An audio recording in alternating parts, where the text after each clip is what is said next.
而美中可以看得出来是在的确拜习会之后，好像有一些回温，有一些沟通管道，但其实又没有真正在敌对上降温，看看南海就知道。新年刚刚开始非美海上联合巡逻又开始登场了。那就是行动里呢，特别强调说美军出动核动力航母来加入这第2舰航载的这个空联队各种的巡航，包括普林斯顿号、第1驱逐舰队等等加以组合的，就是要强调这个南海美国跟菲律宾还是要坐得住、镇得住才行。其中，解放军南部战区1号到3号到4号之间，也特别全时保持说强调高度戒备，那维护海洋权益等等的这种的。互相的较劲仍然持续进行当中，包括台海冲突如果爆发的话，菲律宾还表态拒绝美国使用它的军事地点来进行攻击等等的，也要为自己着想啊。美国官员说，中共的军机不安全，拦截减少，但是中非的南海升级仍然在争端的不断的抗争，这种风险还是在上升当中。所以有个敌意螺旋仍然在上升吗？到底双方在军事上沟通管道恢复建立了，但是却还有各种不一样的氛围在当中。环球时报报道，有位中国留学生一位在耶鲁大学念书的博士留学生，去年12月19号，光是要入境美国的时候，被带去小黑房间里面去盘查，然后最后还告知他留学签证被注销，5年内不得入境美国。注销原因没有说明，他认为这也是侵犯了人权那或者这个M姓另外留学生在美国没有任何违法，也在被入境的时候带到这小黑房间里面去，看看有没有任何的跟中国的研发计划、军方实验有关。那甚至盘查后签证直接取消，海关跟进管单位都没有给予任何的理由跟说明，那不是人权国家吗？所以中国的驻美大使就加以抗议了连这种民间的学术的这种念书交流，通通都被有问题，是因为中美间谍战在升温吗？哇，原来你都是匪谍，大家都是匪谍。那亚裔的美国官员还说自己在美国也有包括取消1400项任职限制等等的现在也被不公正的在调查当中吗？被卡关了吗？那拜登政府施压 ASML， 就是在晶片大战的部分，要求公司这些企业取消中国的出货要它半导体的相关的设备里头呢，有一部分它要求的项目就是不准出口到中国大陆去，要让它在 DUV 这个部分的设备没有办法取得这些材料，那让汪文斌特别的愤怒驳斥美国的霸道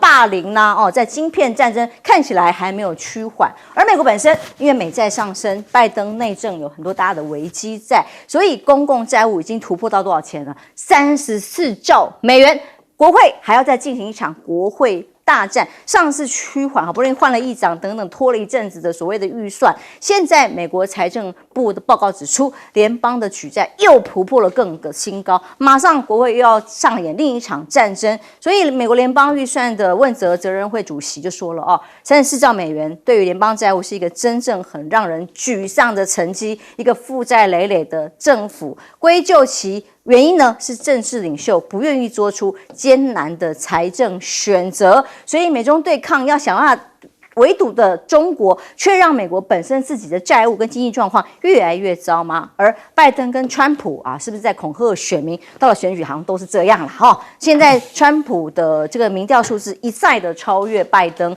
但是选战又在打恐惧牌。最近几项民调显示，讲美国民调可以了川普在共和党初选都领先对手，但是拜登呢跟川普都以危言耸听的讯息要制造恐惧感恐惧什么？川普可能重返白宫，对提出警告，这恐怖的代志是吗？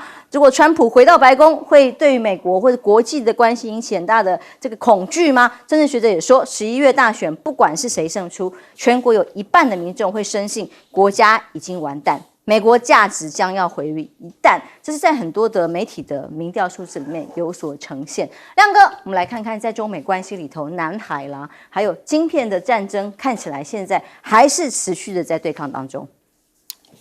南海，我觉得中国新的防长董军是海军出身嘛，所以我认为今年大概从东海、台海到南海会有对峙。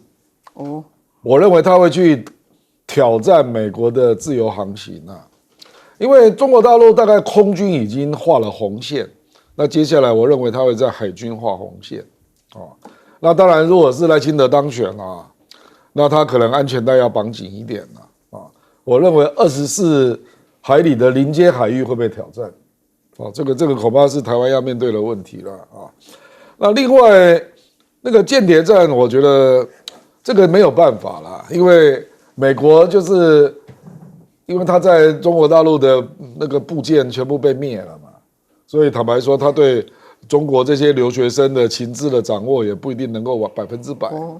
那可能就有人提供资料，宁可错杀100这样。我觉得是这样，就认为说他可能跟中国大陆的军方啊，一些比较机密的机构有关那可是也查不出来，他没有确切证据啦。我跟你讲，如果有确切证据，干嘛约谈你啊？对不对？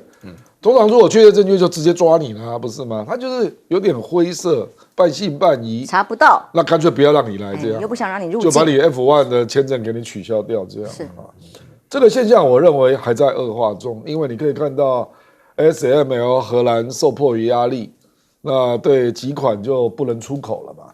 那中国大陆也知道了，因为他现有手上有1400台 DUV 啦，那在路上的还有600台，所以他大概要撑个1-2年应该没问题了可是他就会变成加紧来开发自己的 DUV 这个没有办法了那 ASML 就是受害者嘛，当然，因为只要中国做出来，它就没了，那订单就没了，那你就是被美国逼的嘛。那至于这个美国的公共债务事实上，因为它有一些是在升息期间发行的，所以明年的总还可能这个光是孳息的部分就会超过1兆美元。所以美国34，你如果1兆多了，对1兆多嘛，对不对？你1兆多，你美国一年的预算，你的税入大概只有5兆左右，好可怕。那你的税出通常是6兆5你本来就赤字预算，那明年在这种情况1兆又被扣掉，所以美国明年的财政会很紧而且会连续几年都很紧在这种情况之下，当然拜登第一个就挂掉了因为你很难做事民主党没有钱是做不了事的跟共和党不一样事实上坦白说了，川普还比较可以原谅因为他碰到疫情所以他那个时候有一些赤字的支出你拜登根本没有碰到疫情花钱花那么凶所以乌克兰花很多，这个实在是没办法对，乌克兰花了1000多亿了是所以只会让其他的战士他要参与的情况就更会谨慎保守咯。休息一下，马上回来。欢迎回来，在美中各种晶片还有微妙的南海的争端上面，其实有跟国内的选情也有密切的关系。苑老师，是的因为这个在南海问题的话呢，它跟国内选情是有直接相关，因为大陆跟菲律宾之间呢是可谓之剑拔弩张然后这个菲律宾本身的话呢，也不掂自己的实力这个竭力的这个在挑衅，尤其是这个不断的把这个重建的物资送到这个仁爱礁去，要重新改修这个仁爱礁上面这个坐滩的这个马德雷3舰在这种情况下呢，大陆已经提出了非常多的警告。这个有一句话叫勿谓言之不预大陆呢这个强调因为刚刚讲得非常清楚，他们换了国防部长是海军出身，那在台海还是在南海那之间要选一个地方的话呢，那台海就是我们的，南海的话就是菲律宾。这个我看到目前的态势我先跟大家强调2个原则。第一个原则就是南海行为准则里面其实讲穿了就是8个字就是主权明确，共享利益。记清楚了，首先是主权，这个主权问题的话呢，因为我们在台湾也不会陌生，但是呢，如果说是主权问题受到影响的话呢，那一定会动手。那会动手的情况下来讲的话呢，那么对于这个整个一旦情况影响的话呢，菲律宾会影响到美国，美国会影响到台湾，台湾这边本身来讲，刚好又推波助澜的结果，对我们来讲非常危险。我另外要告诉大家一件事情谈到这个国际上的问题基本上的话呢，大家好意在讲什么条约啦、默契啦、原则，但是实际上讲起来就是实力了啊，今天讲的就是这个实力。你光看那个船呢，你看菲律宾那个船呢，好像是那种旅游的小船一样，然后跟大陆的这种052、055的军舰比起来，那差的还是蛮远的，非常远的。然后另外的话呢，美国现在在海上的实力的话呢，就是最近的话呢，那个胡塞的反抗军把美国搞得简直是麻烦的要死，都不知道该怎么办。然后叫他其他的盟邦跟着他一起捍卫，就没有一个人敢。那每天都有消息不断，所以说对美国来讲的话呢，也构成一个莫大的打击。另外，我要谈一谈这个中美之间的这个间谍战升温的问题啊。这个留学生啊，我觉得其实讲起来在心理上的影响非常大啊。为什么呢？因为在我那一代的留学生啊，我们3个都是属于这一代的人啊。我们那个时候留学，如果你想去美国留学，然后拿不到签证，或者签证被拒绝了，或者签证拿到了以后又被取消了。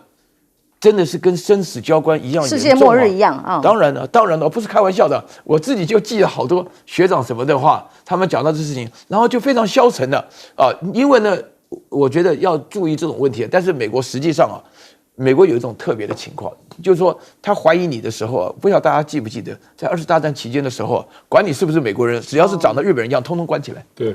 都通关起来，为什么呢？因为美国人就会发觉你这个种族的种平常是不能说的，一遇到这个国家安全的时候先关起来再讲啊。所以说呢，我觉得呼吁所有的人都要注意这种情况，绝对不能开玩笑。美国绝对不是一个你想象中那么自由平等的地区啊，随时可能无限上纲，各种风险。休息一下，马上回来。欢迎回来，在南海冲突，我们刚刚所有来宾分析都一致认为，如果有冲突升高，当然也会影响到台海啊，委员。那当然是啊，不过先讲一下南海了哈。其实菲律宾也好，菲律宾跟越南是真正的跟中国大陆在南海最有争执的这样2个国家。可是这2个国家其实都外交上都有它的灵活度了。那习近平前日也访问了越南嘛，所以越南1979年被中国大陆派兵进去，也这战争也发生了，打得非常惨烈哈。可是越南终究接受过欧洲国家的这样一个统治，他们在外交上有他们的灵活性啦，他还是觉得不能跟中国大陆交恶啦。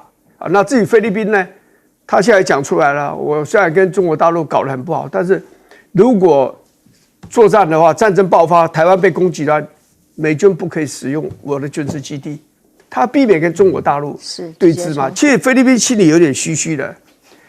中华民国当时南海最多岛屿是在中华民国手上我不讲别的，中业岛1970年是被菲律宾给占领的。对，中业岛是抗战胜利以后，不是人民知的权利。赖清德不是这样说吗？赖清德副总统在辩论会上讲他说这个抗中对中共介选他很介意。那打完抗中牌，接下来打什么呢？打韩国瑜，为了要吹政党票，他不断的在造势场合提到这件事情。如果未来立法院长是韩国瑜，那前提就是说民进党真的选得很不好，席次真的很少的时候，立法院长是韩国瑜，跟国民党17县市省长、县市长一起去国台办怎么办？然后你们过去自己不是也跟国台办站在一起过吗？但现在就是说，只要跟中国站在一起的民主阵营对台湾的支持绝对会减少，他就用这个来打抗中牌。所以高雄呢，看到韩国瑜再度的帮候选人去站台，包括了三民区，那么或者是在李梅珍的选区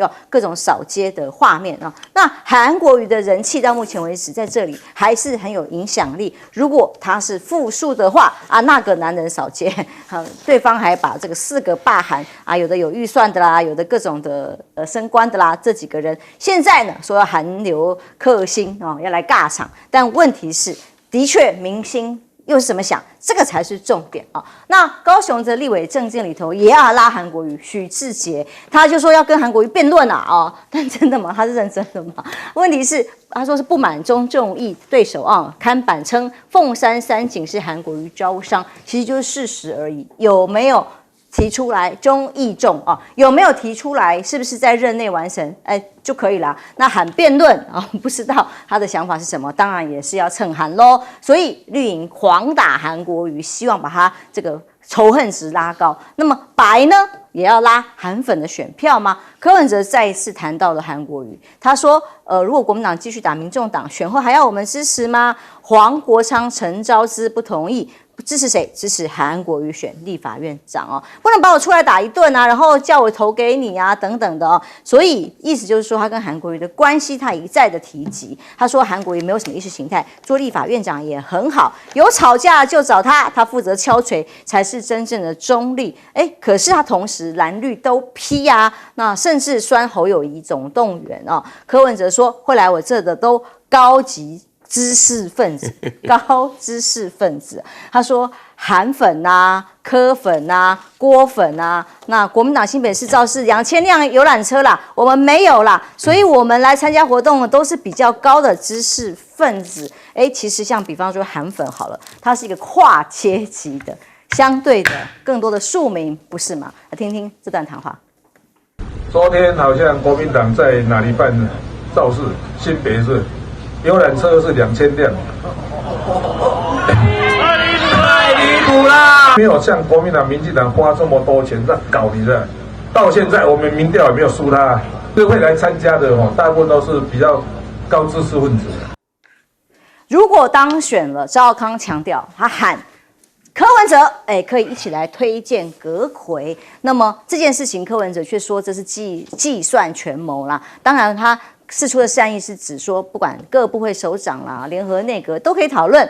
柯文哲是说，哎呀，这只是在帮弃保做铺陈而已，是计算权谋。那如果是侯挑的副手人选呢，他一定会很后悔之类的啦。无论如何，赵少康空战开打，要打年轻人选票啦，包括在夜夜秀里面的观看数破了一个纪录，在线2.9万人。那当然现在观看数已经非常高了。那当然看的这个 TA 是谁很清楚，都是年轻的选民。那当中的风格呢，让大家看到了不一样的赵少康。虽然也有骂他啦，但他说反正我知道我最近近期失言是成为焦点的话，那我就自己酸自己啦，更认真的准备，应该还算好笑吧。当然他直播里开枪的是谁？赖清德3位一体，听听赵少康的谈话。我说你赖清德这个台独战争才是3位一体，真的，你赖清德主张台独引来战争，这3位一体，中共不应该这样对吕智英。现在关了1000多天呢，关在监狱里面呢。你知道你讲这句话的后果多严重？我知道。然后到中国大陆可能从此不让你进去了。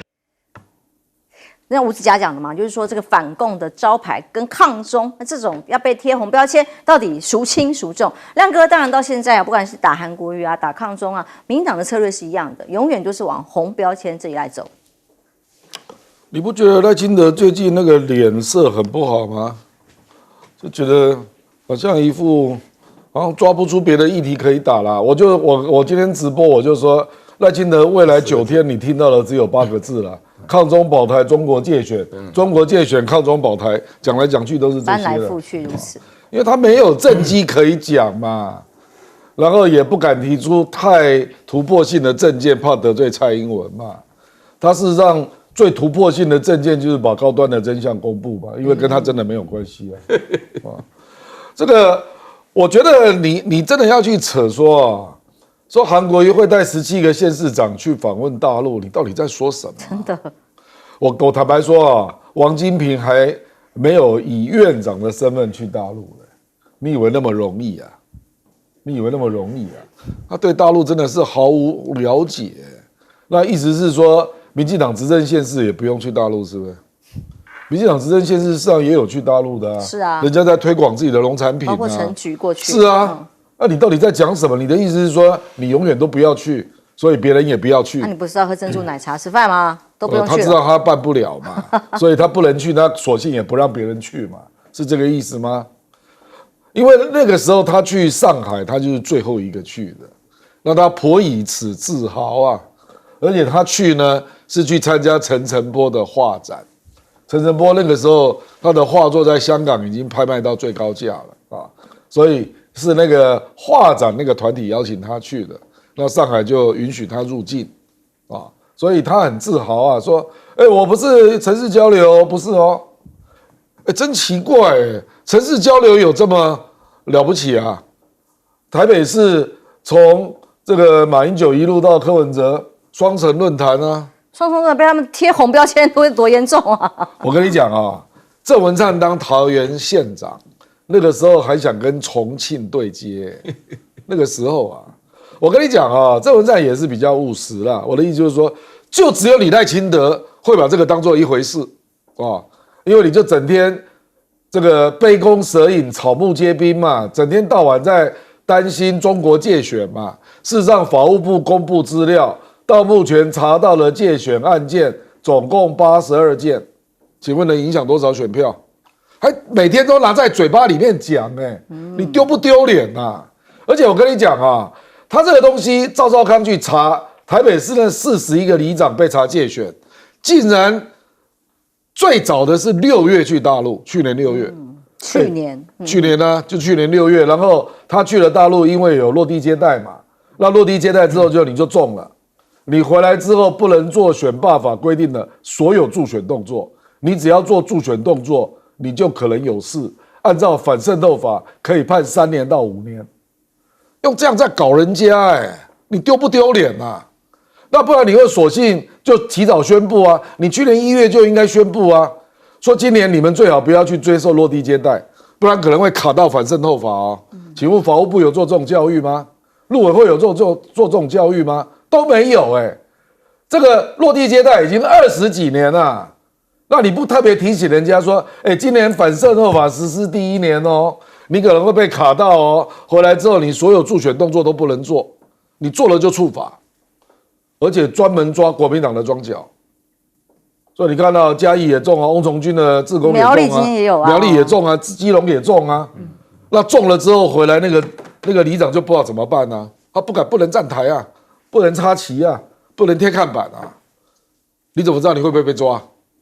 我从来没有看过这样的民主法治国家啦，用不明确的法律，不事先教导，突然之间就开始办，然后6月去大陆接受落地接待，你把他的资料留到11月才开始约谈，大半年选前来处理，怎么有人这样搞的嘛？你当选你都不光荣啦，用这种下三滥的手段在当选，真是丢脸丢到家。委员其实这种查办是北中南到处都有。那比较幸运是苗栗有个退休警察也被查，原来他群组里面传说台湾需要和平啊，这也是被反渗透了，这也是中共介选啦。你看，这民进党自己到大陆人数真的是很多。刚刚讲到说赖清德2014年去过上海，那萧美琴是什么时候去大陆的？要不要讲讲看？他们的总统、副总统候选人都去过大陆，陈水扁也去过大陆啊。民进党现在的立法委你们一大堆都去过大陆啊，对不对？那为什么他们去大陆就没有问题，别人去大陆就有问题？你知道赖清德那一年去大陆，2014年6月去大陆的时候，他说了一句话：如果民进党不来这里，就指中国大陆，不来这里交流，就不会了解这里的情形。反之亦然，就是说，中国大陆的人士如果不到台湾来访问，就不会了解这里的情形。可见他是赞成两岸交流的嘛？那你民进党目前的做法是你是支持两岸交流，还是反对两岸交流？你可能像韩国瑜，你可能去大陆就有问题。所以我跟你讲，所以为什么大家现在很担心，就是说你赖清德当选了，两岸关系一定会坏的原因就在这里。不管你选上了以后，你要怎么去推动两岸交流，就凭你这段时间这样子的抹红抹黑这样子的搞，我跟你讲，那个恨结很深啊。不是说朝野之间的恨结很深的问题而已。现在的民进党在执政，然后我们在野，不是这个仇恨的问题，是两岸之间，民进党跟共产党之间仇恨会结很深嘛？大家会觉得说，你选举就羞辱我，你选完说想要跟我交流，我会跟你交流吗？那我是被你羞辱，是羞辱好玩的事情吗？垫背的嘛，对不对？所以选择赖清德，你就是准备选择未来的4年，两岸关系真的只会更坏，不会最坏，只会更坏，对不对？所以这个就是让我们觉得真的是非常这个遗憾的地方，就真的是没有政绩嘛？你告诉我他有什么政绩可言？如果有政绩的，譬如说很多人会讲出我的政绩是否老布希选举的时候就说，你看这个他要连任，虽然那次他失败，你看波斯湾战争，我当机立断打了一个大胜仗回来，死的人数如全世界动员这么多的军人53万人，美军最多动员到波斯湾，才死了这么几个人而已，他觉得他很骄傲。那请问你其他人就讲到经济的成就，比如川普还讲他的成就，经济的成就如何如何。你对赖清德你拿不出来嘛？你没有东西可以讲嘛？所以你就搞这些嘛。今天如果说国民党的里长到了带团到中国大陆去落地接待了，请问哪一条法律说里长不能带人到大陆访问，不能接受落地招待？你告诉我，现在法律哪一条？或者是未嫁也不行哦。那你说以国安问题，他怎么叫国安？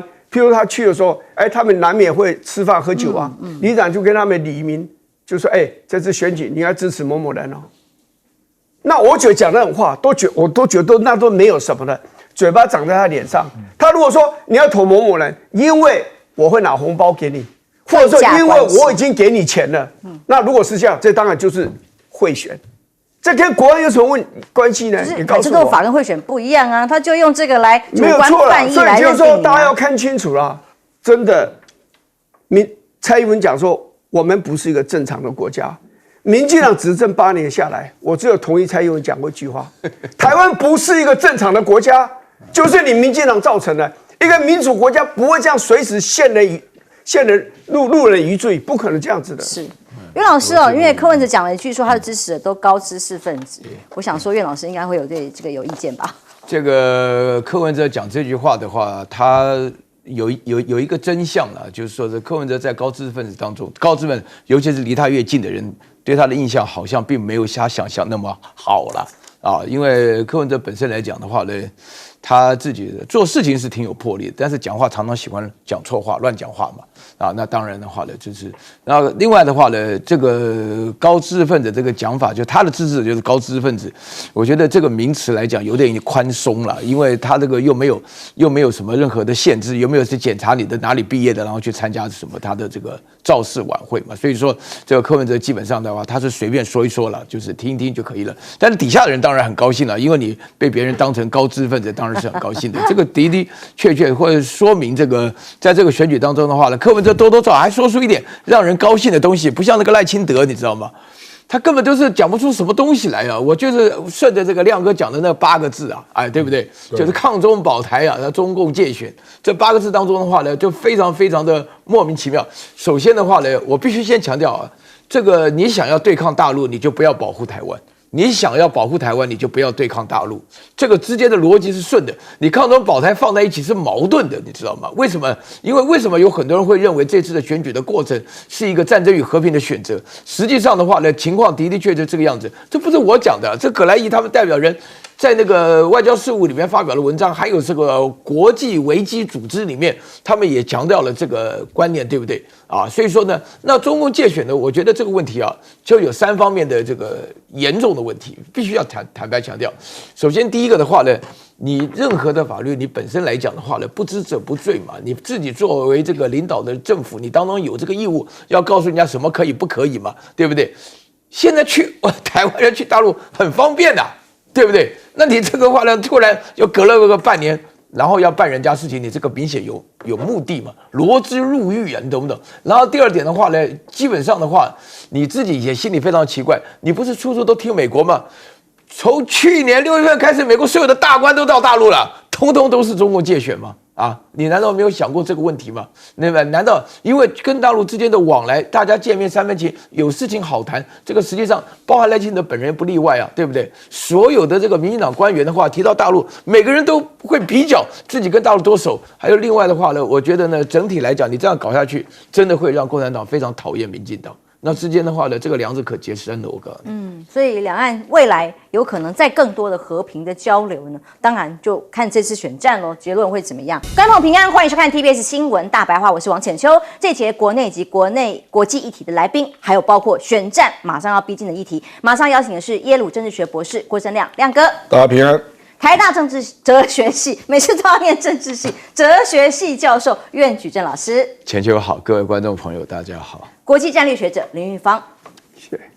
来看看最新的几个消息。上段我们谈到了，其实像这种桃色啦或情色啊这种影片，为什么总是在民进党内层出不穷呢？上一次被传出来，郑文灿好像疑似进到某一个饭店房间这种画面哦，当时他强调，这个是假的，被造假的、深伪的，所以找了刑事局鉴定1个多月之后，没有结论。这次又出现了上酒店里头有内部的画面，包括有6位女性陪侍，然后她唱歌啊等等这些画面，她对于这件事情本人被媒体堵到的时候是不回应的，但现在呢，罗志正也传出了私密影片啊、那私密影片里头有像自拍的画面啊，那还有甚至有没有偷拍的可能性啊？如果偷拍的话，就有涉及别的刑责的问题哦。你还记得之前被抓去关偷拍别人女性画面的人吗？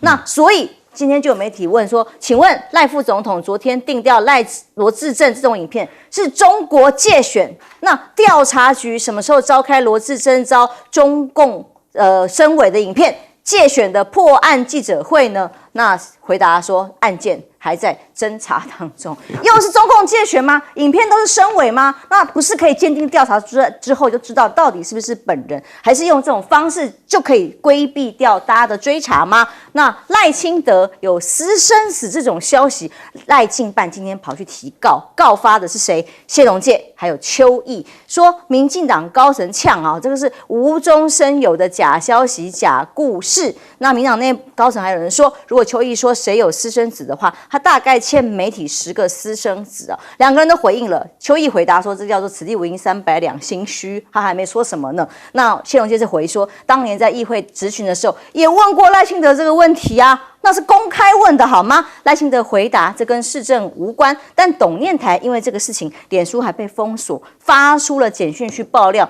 连每个月汇多少钱到特定的账户都有这样的事情啊、为什么当时不查？那现在说是要告发，怎么个告发法？他说是用影射的啊。好，那这些都是跟当事人的私德品德有关系。那么，但是大家在看赖清德如果当选的话，可能产生了所谓派系之间的问题吗？例如蔡英文现在拍广告影片是要想办法把英粉给拉回来啊，但赵少康说，如果赖清德当选，其实反而有可能去斗争蔡英文吗？他说的惊人内幕就是说，赖清德如果当选，要斗争蔡英文，像是公开高端疫苗资料公开博士论文资料等等之类的吗？那吴子嘉也说，高端疫苗明明是陈建仁英系他们所处理的事情，陈建仁原本也要跟他拼总统，那后来因为一连串的事情发生，但蔡英文说下一个护国神山就是高端结果现在怎么可能？赖清德居然说要公开呢？所以现在这个台阶没办法下，媒体每天问什么时候公开高端的合约，现在也看不到。所以选前要公布吗？柯文哲说1年多当副总统，一句话都不说。那现在大选投票前几天才说要公开，那你当做副总统，你也是个医生，从来不发声吗？侯友宜笑高端合约不公布，我们每天都追问。那民党就是打假球。PTT 上怎么讨论呢？网友们说，哎呀，还是民进党懂选举，睡了3年，什么事都没有，是不是要选总统？一旦要选的时候就说我要公开，但什么时候才公开？要求加分，让民众有知的权利，这件事情我们已经很多年没有了吗？那高端合约疑云是不是成为另外一个选战可能的破口？所以在立法院，国民党的部分要提出来临时会议，希望今天、明天要提出来讨论，说让陈建仁来做报告。柯建铭怎么回答？他说下周一按照程序，请游锡堃召集朝野协商。一切依照程序来。陈建仁回应是说，他也希望早日公开高端疫苗合约耶，保密5年的期限还没有到，不是30年吗？保存，这个是这个陈时中的用法30年，他现在说5年还没有到，要看看高端是不是同意经过股东会同意才行决定，是不是公布吗？什么时候要股东会同意呢？这个逻辑有点让大家觉得很奇怪吧？那是把消息、把这个责任推到高端就可以解决了吗？网络上很多讨论都认为，选前放消息，选后就忘记。不要忘记，民进党好多人都是高端的股东各种梗图，1000多名党员，或者是说党意立委、党疫苗的有谁呢？各个才干过人，当然包括了现在否认影片是自己的这个罗志正委员所以各种新闻眼、新闻分析都在问采购合约公开这件事情，连副总统都公开认为这个是符合民众知的权利，应该公开，却拖推拉，现在推给厂商了。到底问题是高端愿不愿意？那我们政府的公权力又在哪里？身为我们唯一的采购方，亮哥选情已经到了非常时间很逼近的时刻，这些影片的流传影响会是什么？这个我觉得刑事警察局不会在选前公布结果啦。市场坦白讲，深伪的技术那是很低端的啦，一天就做出来了，立刻可以知道结果哦。所以你连深伪都不能做一个校准的结果，这个当然让人家觉得你要避开嘛啊。事实上，郑文灿那个影片拖了多久了，也没个结果。那我相信刑事警察局也不敢乱回答啦。上次1个多月之后公布说没有我知道，那你怎么知道政党不会轮替啊？那至少搞不好嘛，立法院就没过半啊，然后你到时候还要到立法院备询呢，我看你怎么办。所以我认为警政署跟刑事警察局的专业单位，他不敢乱来啦。是或不是都不敢说。可是他现在就不说啊，因为现在说有政治性啊，对不对？我觉得高端是一个最离谱的 case 啊。我们一般疫苗采购所谓的保密期都是在竞价期间，就是大家在招标嘛，那有一些当然会有一些机密资料，商业机密啊。那高端现在所有的疫苗采购都结束了，很多国家疫苗合约都公开了，而且台湾政府是高端疫苗的唯一买家，真的独家，你是唯一买家还签了这种合约，你不觉得很丢脸吗？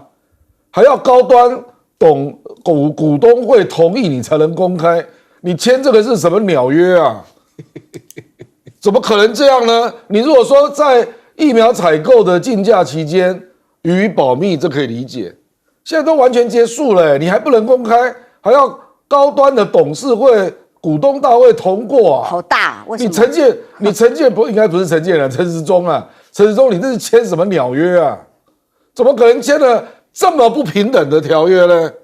对不对？所以你看了，我坦白说了，我也帮陈时中讲点话了。高端这个疫苗啊，赖清德跟陈时中真的是不知情的啦，真的是不知情的啦。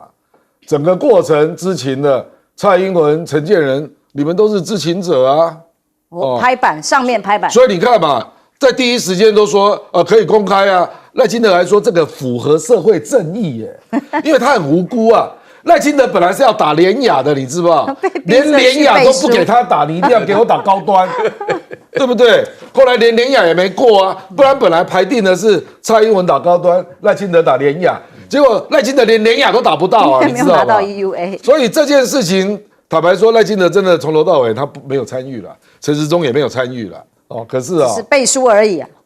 他没办法，他那个位置啊，所以后来吴子嘉爆料说有人介入疫苗的价格啊，那个跟陈时中也没有关系，就说介入的力量真的有，民进党的力量没有错可是你现在都给大家一个公道嘛，对不对？赖清德现在选情告急啊，那终于就这个告急的时候，良心才会突然发现那他现在就需要你公开嘛，结果你现在大家才发现，原来合约定得这么不平等我们台湾政府是唯一买家而且你看那个高端泄露出来的录音带，他们本来在谈说700就不错了，对，700就不错，多出来的大家分结果后来定价是881，9.2亿赚翻了，赚爆了，这样还要董事会、股东会同意才能公布合约，这是什么政府的合约嘛？笑死人了！你是唯一的买家而且全世界没有人要买这是台湾奇迹啊！就只有你在买还没有 WHO 的认证。我知道，连第二期报告我们也没看到。我跟你讲人家那个大牌的 Moderna 啦、BNT 啦，人家采购合约早就公布了。是，哪有像你这样？因为当年说不公布是说，有人会不想让我们买，所以不能够让别人知道。那个就是在采购，现在那是不想让人家看到什么呢？采购期间他还有话说了，现在整个结束了。现在是有什么秘密见不得人吗？人家当然会这样怀疑是，对不对？委员，这些影片一字不传的被公布跟流传的时候，我们就一直纳闷以前如果什么蓝军的随便一个立委有1-2张照片或影射一出来，大概就不用选。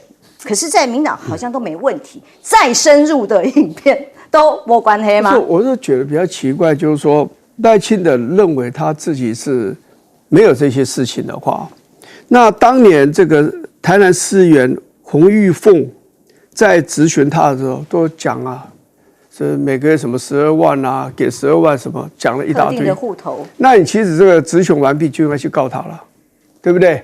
那而且那个董念台当时讲到他出100万悬赏他的儿子啊，好，不是儿子是女儿不晓得。那这么多年了，他都没有采取任何法律行动。其实他只要告一次，告一个人，告赢了，这个就结案了，不会再有人谈了。那在邱毅是连这位女士的名字都讲出来，他儿子的名字也讲出来了。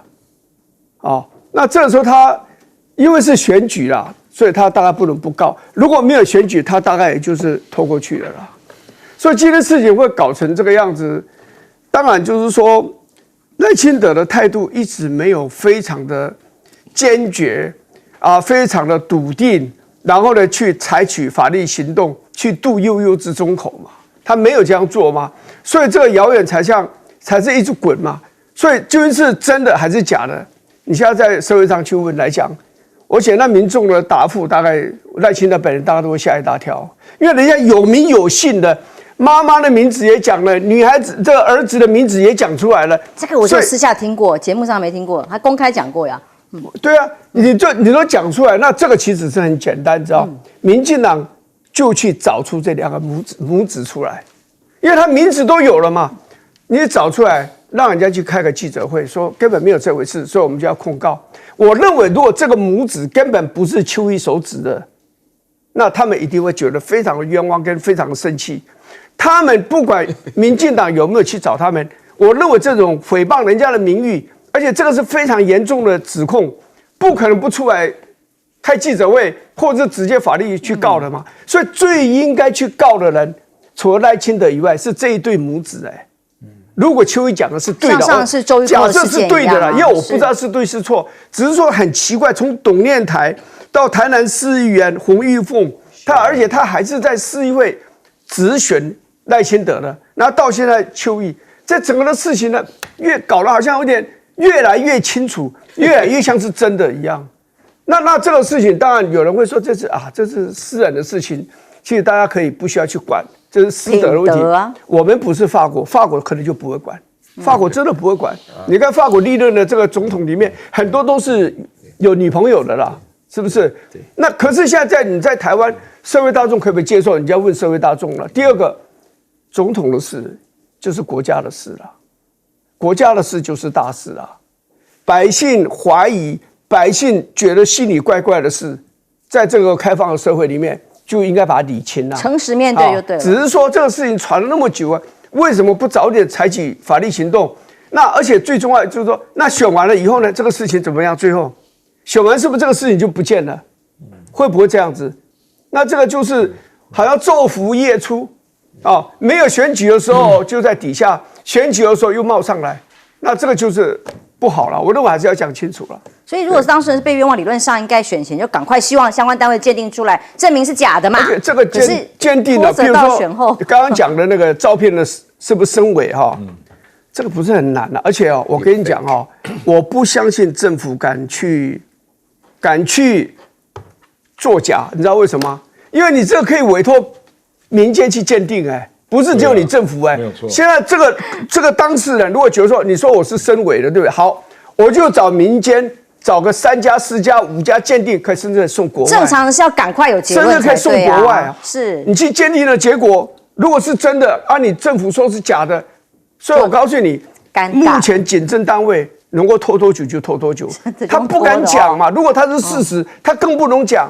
所以他现在就选举过后才见真章，我怕是选完举也不会见真章啦，就是说无法断定啦，就是这样子。这个是公信力又在哪里呢？苑老师，这又回到社会价值的问题了。这个刚刚林委员提到法国好像对于私德不太重视，因为我通法语啊，所以我可以在这边讲啊。就是说，因为原则上来讲，政治人物嘛，你是希望他有一点公众的治理能力啊。就是说，他的私德的话，不是真的重点。但是呢，我觉得我们台湾的制度先搞到现在这种地步啊，用最高的道德标准来要求道德最低落的人，所产生的这个结果，就逼着大家要讲谎话，而且呢，这个讲谎话的过程当中呢，我觉得民进党只要做一件事情，他敢公开讲说这个是我们的私德问题啊，你至于说大家讲的都很有道理。你如果是国民党的话呢，主持人刚刚也提到了，如果是国民党出这些事情，那不得了。我们就要了解为什么会有这么明显的差别。当然，选举在即，来不及谈这个问题。但是我针对于这个高端的问题啊，我倒是要谈一谈，这就不是私德了，因为我印象非常深刻啊。我可以整个数过来过程，刚刚看到亮哥很激动的过程当中的话呢，我跟你讲，我们那个时候，因为我这个人不但是和平主义者，我还爱惜生命啊，当然我爱惜生命超过一切。那个时候的话呢，要打疫苗没有疫苗，然后大家都吓得要死。然后呢，最可怕的事情是，有人要捐疫苗，郭董要捐疫苗，慈济功德会要捐疫苗，通通不要，都不准。要什么？要等着我们中国，对不起，要等到我们台湾自己拼出疫苗来。好了，那这个话呢，拼出来的结果的话，那个时候呢，我自己逼得没有办法，我曾经跑到大陆去打疫苗，哇，好多人骂我，当然也有很多人夸我。对不对？那个时候我的感触非常强烈，就是说追求生命，蝼蚁尚且偷生了，这个有什么好讲的嘛？对不对？而且呢，这是属于国民健康问题，因为没错啊，你刚刚讲到像罗志正啊，或者说赖清德啊，还有郑文灿这些，他们是私德的问题，他们会做什么事情啊？因为他们基本上大家都知道嘛，因为刚刚也讲了才干过人，所以就没有什么好讲的。但是基本上的话呢，对于疫苗的问题，没有一个情况，没有一个政府会用这种方式处理。那后来的发生的结果让大家都非常不满意，我要唤醒大家的注意啊，因为你根本的理由说不清楚，然后你自己的话呢，现在明显的有图利他人的这种征兆，对不对？那你现在的话呢，突然又说是讲的过程中，大家要强调的一件事情就是说，我们想要把这个事情的原委搞个水落石出，而不是像现在的话呢，就是说是捕风抓影啊，好像就是说是含沙射影的一项情况下来说明这种情况。我觉得好，我相信这些人基本上是有良心、有良知的，但是我觉得整个在高端出现的过程，以及后来不受认证，还要强迫人去打，还要看到那个蔡英文本身来讲的话来带头在打的这种现象，而且又这么贵。实际上的话呢，我在大陆打了科兴跟国药啊，我感觉上就没有出现这么多复杂的因素。现在更不要说是这个约定的是不平等的，而且的话呢，要保存5年都不公布。原来是说30年，30年，原来说30年样子，对不对？那哪有说这样子的一个？说要任期结束。我再强调一遍，这个不是私德，这是公德的问题啊。对不对？因为大家应该注意到这种情况，因为你本身来讲，因为所有的国民的健康，你本身要负责捍卫啊，对不对？我说句良心话，我觉得听到你们这个消息讲，我觉得也蛮好的，就是说这个选举的结果不管怎么样这个是非公断都已经非常明确了，所以说希望大家能够了解，以后针对于你最起码人不为己，天诛地灭，你要为你自己的健康要想办法努力的保护一下，你不要让这些的话人做什么事情的话都是上下其手，他自己的话呢，就是自谋图利他人不说的话呢，他自己想到赚钱，这个基本上就是发国难财啊！这个怎么能够面对历史呢？台湾人真是丢脸丢到极点了，你知道吗？不管私德跟公德，我们都希望有机会可以摊在阳光下。